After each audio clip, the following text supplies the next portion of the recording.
Good morning, children. Once more, I welcome to all of you.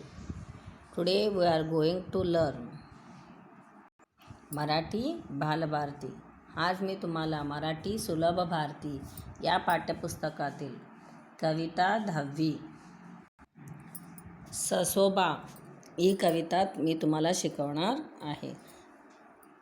मुलांना मला सांगा, ससा म्हणलं की तुमच्या डोळ्यासमोर पांढरा शुभ्र असा ससा हे डोळ्यासमोर येतो की नाही. आणि ससा हा कसा असतो, भित्रा असतो.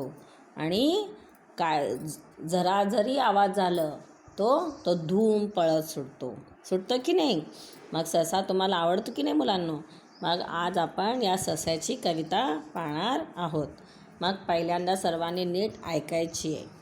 ससा रे ससा असा रे कसा, ताट असती तुझे कान, तोंडावरती मिशा छान, डोळे तुझे लाल लाल, गुबगुबीत तुझे गाल, अंग तुझे पांढरे पांढरे, दिसे किती छान गोजरे, शेपटी तुझी इवलीशी, हलवतोस अशी कशी,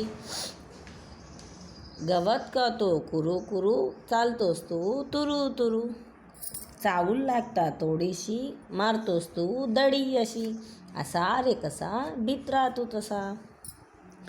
मग या कवितेमध्ये सशाचं वर्णन केलेलं आहे. मग मला सांगा, ससा हा पांढरा शुभ्र असतो आणि सशाचे अंग कसं असते, पांढरं पांढरं महू गुबगुबीत असते. ससा हा कधीसुद्धा काळा लाल असत नाही, फक्त पांढराच असतो. आणि त्याचे कान ताट असतात, ताट असती तुझे कान, तोंडावरती मिशा छान. बघा मग या कवितेमध्ये मग त्या सशाचे कान कसे आहेत असे म्हणलेले आहेत, ताट. सशाचे कान ताट असून त्याच्या तोंडावरती मिशासुद्धा छान आहेत असं म्हणलेलं आहे. मग डोळे तुझे लाल लाल, गुबगुबीत तुझे गाल.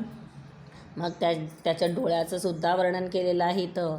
मग त्याचे डोळे कसे आहेत, लाल लाल. सशाचे डोळे लाल लाल असून त्याचे गाल म्हणजे चिक्स कसे आहेत, गुबगुबीत आहेत. त्याचे गाल गुबगुबीत आहेत. अंग तुझे पांढरे पांढरे, दिसे किती छान गोजिरे. गोजिरे म्हणजे सुंदर, ब्युटिफुल. मग त्याचं अंग कसं आहे, पांढरं पांढरं आहे आणि तो दिसायला खूप सुंदर असा आहे असं म्हणलेलं आहे. ससा हा खूप सुंदर असतो आणि त्याची शेपटी किती छोटीशी असती. शेपटी तुझी इवलीशी, हलवतोस अशी कशी. त्याची शेपटी खूपच छोटीशी असते आणि तो सारखं त्याची शेपटी इकडून तिकडं हलवत असतो. आणि गवत काय काय खातो ससा, गवत खातो कुरू कुरू, चालतोस तू तुरू तुरू. ससा हा प्राणी गवत खातो आणि गाजरसुद्धा खातो आणि तो चालतोसुद्धा कसा, तुरू तुरू चालतो. चावूल लागता थोडीशी, मारतोस तू दडी अशी. आत्ताच मी मगाशी सांगितल्याप्रमाणे ससा हा प्राणी कसा आहे, भित्रा आहे. जरासुद्धा त्याला चावूल लागली, कोणी जरी जरा झाडाची पानसुद्धा हलली किंवा त्याच्यावर पडली जर तो मग खूप घाबरून तो पळत सुटतो. असा रे कसा भित्रा तू ससा. बघा शेवटी काय म्हणलेलं आहे, अरे ससा तू किती भित्रा प्राणी आहेस रे असं म्हणलेलं आहे. मग इथं खाली सशाचं वर्णन देत असताना त्याचे डोळे, त्याचे अंग, गाल, शेपटी कशी आहे इथं दिलेलं आहे. सशाचे कान ताट, सशाचे डोळे लाल लाल, सशाचे गाल गुबगुबीत, सशाचे अंग पांढरे पांढरे, सशाची शेपटी इवलीशी, सशाच्या मिशा छान. हे सगळं तुम्हाला पाठ करायचं आहे.